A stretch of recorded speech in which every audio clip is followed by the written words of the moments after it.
Hello guys.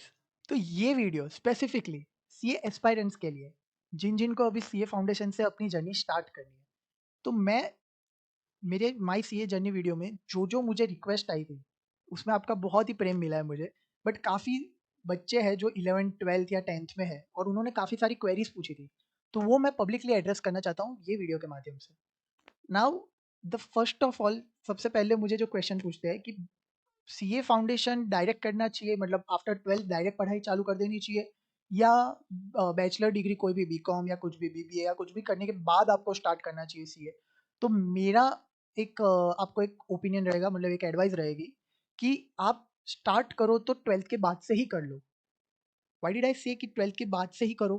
Because अगर आप 12th के बाद से करोगे तो जो बंदा ग्रेजुएशन के बाद कर रहा है सीए, उससे पहले आप बनोगे। नो डाउट कि ग्रेजुएशन के बाद आपको फाउंडेशन वाला लेवल नहीं देना पड़ता, बट उसके सामने आपको अगर 12th के बाद आप फाउंडेशन देने के बाद भी आप स्टार्ट कर रहे हो, तो आप वो बंदे से जिसने ग्रेजुएशन के बाद से स्टार्ट किया है, उसके पहले आप सीए बन जाओगे। एंड इसी वजह से मैं रेकमेंड करता हूँ कि आप 12th के बाद तुरंत सीए जर्नी स्टार्ट करें अपनी। सेकंड ऑफ ऑल, ये थोड़ा फनी क्वेश्चन भी लगता है काफ़ी लोगों को, बट मुझे काफ़ी बार क्वेरी में आता है कि सीए में फ़ीस कितनी लगी आपकी? तो मुझे जो कोचिंग की फ़ीस लगी है और जो मुझे एग्ज़ाम की जो फ़ीस होती है, पेपर लिखने की, वो फ़ीस या तो रजिस्ट्रेशन की फ़ीस, ये सब मिला के राउंड अबाउट 2 टू 2.5 लाख के बीच में हुआ होगा मेरा। टोटल सीए जर्नी का 4.5 इयर्स या 5.5 इयर्स का जो भी जर्नी था मेरा, वो जर्नी का टोटल कॉस्ट बोल रहा हूँ मैं, कि ये मेरा एग्ज़ाम रिलेटेड या तो कोचिंग रिलेटेड का कॉस्ट रहा होगा अभी तक का। नाउ काफ़ी बच्चे मुझे ये भी पूछते हैं कि फैकल्टीज़ कौन-सी करनी चाहिए, मतलब कहाँ से पढ़ना चाहिए?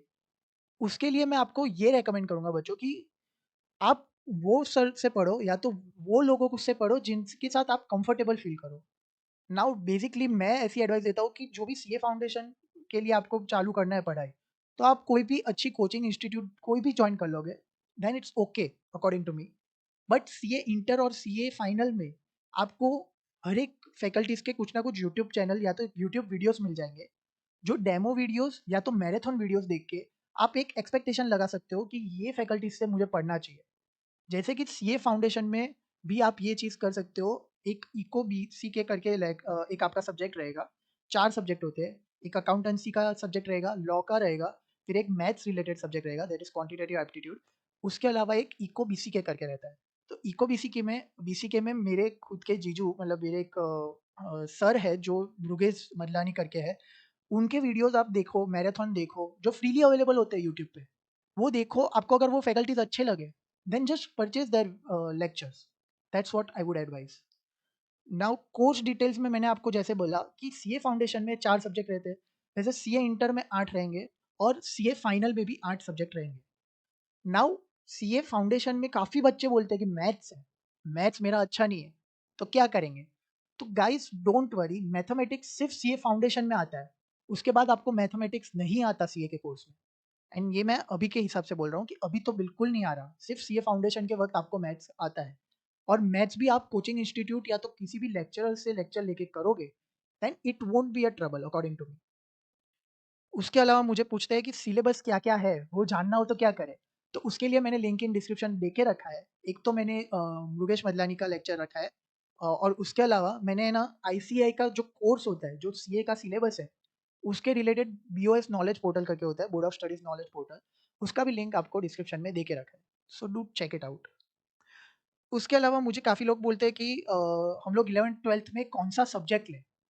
सो गाइस, ऑप्शनल सब्जेक्ट्स में कंप्यूटर और एसपीसीसी में नॉर्मली एक ऑप्शन रहता है काफ़ी बच्चों को। तो आई वुड रिकमेंड कि आप एसपीसीसी सिलेक्ट करो, क्योंकि वो एसपीसीसी आपको सीए इंटर में काम आएगा, क्योंकि एथिक्स करके एक एथिक्स एंड कम्युनिकेशन का जो चैप्टर आता है, सब्जेक्ट आता है, उसमें आपको काम आएगा। सो आई वुड रिकमेंड कि प्लीज़ आप लोग एसपीसीसी ले, कंप्यूटर ना ले 11th-12th के लिए। और उसमें आप पूछोगे कि मैथ्स का ऑप्शन मिलता हो तो प्लीज़ गो फॉर मैथ्स। वो मैथ्स आपको इसमें बहुत ही काम आएगा सीए फाउंडेशन में। सो अगर मैथ्स का ऑप्शन मिलता हो तो सीए फाउंडेशन का मैथ्स आपका थोड़ा ईज़ी हो जाएगा कंपैरेटिवली, कंपेयर्ड टू अदर्स मतलब। उसके अलावा मुझे काफ़ी लोग बोलते हैं कि भाई हमारे कम मार्क्स आते हैं 10th में, 11th में, 12th में, हमारे कम मार्क्स आते हैं, हम सीए बन पाते हैं क्या? गाइज़ मैं मस्ती के बिना बोल रहा हूँ, मैंने रैंकर्स लोगों को फेल होते हुए देखा है ये फील्ड में। और मैंने जो एवरेज स्टूडेंट है या तो बिलो एवरेज स्टूडेंट है, उनको फर्स्ट अटेम्प्ट में क्लियर करते हुए देखा है। I did not clear in first attempt, but मैंने ऐसे लोगों को देखा है जो मेरे से तब वीक थे 11th-12th में, but they cleared in first go. So it's nothing like कि मेरे कम मार्क्स है, मैं सीए कर पाऊंगा, there is nothing like that. तो वो नोशन लेके मत घुसे। आपको सीए का एक एडमायरेशन है, आपको लग रहा है कि मैं सीए करूंगा ही और मुझे करना है, अंदर से पसंद आ रहा है आपको। मैंने जैसे सिलेबस का लिंक देके रखा है नीचे, तो वो लिंक आपने देखा कि आपने सब्जेक्ट्स पढ़े कि ओ ये इंटरेस्टिंग सब्जेक्ट लग रहे हैं, just go for it. Just go for it. इतना सोचो मत कि मेरे कम मार्क्स आते हैं, मैं अच्छा नहीं हूँ पढ़ाई में। ये सब चीजें सोचने से कुछ नहीं होने वाला। उसके अलावा मुझे पूछते हैं काफ़ी बच्चे कि कितने आवर्स पढ़ाई करते हो? तो इसमें मैं बेसिकली थोड़ा स्ट्रिक्ट हूँ कि भाई मैं आवर्स के बेसिस पे नहीं पढ़ता था, बिकॉज़ मुझे वो पढ़ाई समझ में ही नहीं आती थी।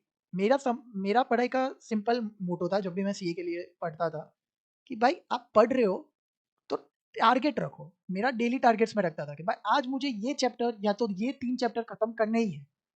तो मैं जब पढ़ने बैठ जाता था, देन हाउ मच आवर्स, कितने भी आवर्स लगे, how many hours, I I don't care.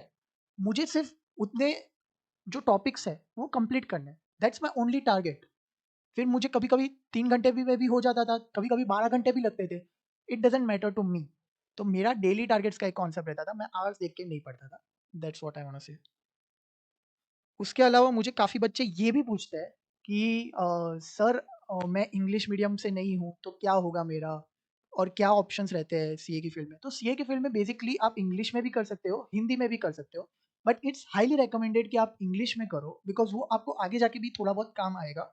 Hindi में करो, I don't have any problem, but English में करना प्रेफ़रेबल रहता है। और काफ़ी बच्चे बोलते हैं कि हम लोग स्टेट बोर्ड में जो हमारा लोकल लैंग्वेज है उससे पढ़े हैं, मदर टंग से पढ़े हैं। तो ये काफ़ी लोग मुझे पूछते हैं। तो उनको मैं सिर्फ़ इतना ही बोलना चाहूँगा कि भाई अगर आपने गुजराती मीडियम या मराठी मीडियम से पढ़ा है और आपको लग रहा है कि मैं इंग्लिश मीडियम में कैसे कंफर्टेबल हो पाऊँगा, तो मैंने काफ़ी गुजराती मीडियम के बच्चों को देखा है कि फाउंडेशन में उनकी मेहनत इतनी अच्छी होती है कि उनका इंग्लिश इम्प्रूवमेंट भी हो रहा है और फाउंडेशन की पढ़ाई भी हो रही है। So I have seen many students जो गुजराती मीडियम के होने के बावजूद मेरे से ज़्यादा मार्क्स लेके आए। फाउंडेशन की बात कर रहा हूँ तो। मतलब हमारे वक़्त सीपीटी था, तो उसमें मेरे से ज़्यादा मार्क्स लाने वाले बच्चों को मैंने देखा है। इवन इन आईपीसीसी जो हमारे अभी इंटर है, वो हमारे वक़्त आईपीसीसी हुआ करता था। तो उसमें भी मैंने काफ़ी बच्चों को मेरे से ज़्यादा मार्क्स लाते हुए देखा था। सो इट्स नथिंग लाइक कि मेरा ये मीडियम है तो मैं कैसे कर पाऊँगा या नहीं कर पाऊँगा। There is nothing like that. और हाँ, आप है ना कोई भी सीए फाउंडेशन के रिलेटेड अभी इतना इंटरेस्टेड हो कि भाई 11th से ही पढ़ाई चालू कर देनी है, 12th से ही चालू कर देनी है। नॉर्मली लोग 12th के बाद चालू करते हैं, मैंने भी 12th के बाद पढ़ाई चालू की थी।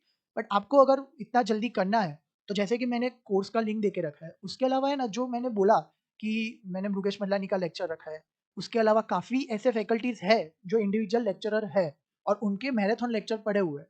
जो मैराथन लेक्चर मतलब रिवीजन लेक्चर होता है, जो एक ही 7 या 8 या 12 घंटे में पूरा सब्जेक्ट कवर कर लेते हैं। Subject I am saying, not a topic और एनीथिंग। तो वो आप एक बार देखोगे ऊपर-ऊपर से आपको उसके कॉन्सेप्चुअल क्लैरिटी आने लगेगी, तो वो आप देख सकते हो। और 11th-12th में आपका फ़ोकस ये होना चाहिए कि अकाउंट्स में, स्टैट्स में आप थोड़ा ध्यान दें। उसके अलावा जो थियरी सब्जेक्ट्स हैं, उसमें आपकी कॉन्सेप्चुअल क्लैरिटी बढ़ाएँ। ना कि आप मतलब मग अप करोगे तो शायद आपका थियरी बहुत ही अच्छा जाएगा, 90 प्लस लेके आओगे, 95 प्लस लेके आओगे, बट वो चीज़ आपको सीए में इतना हेल्पफुल नहीं करेगा। सीए में भी बहुत ही कम जगह ऐसी होगी जहाँ पे आपको मग अप करना पड़ता होगा, बट मैक्स टू मैक्स मतलब 95% सिलेबस ऐसा होगा जिसमें आपको कॉन्सेप्चुअल क्लैरिटी होगी, तभी आप क्लियर कर पाओगे सब्जेक्ट। तो सीए में कॉन्सेप्चुअल क्लैरिटी का इतना इंपॉर्टेंस है, तो 11th-12th से ही ट्राई करो कि आपका एक हैबिट डेवलप हो कि भाई हमारा फोकस रहेगा कि कॉन्सेप्चुअल क्लैरिटी लानी है कोई भी सब्जेक्ट में।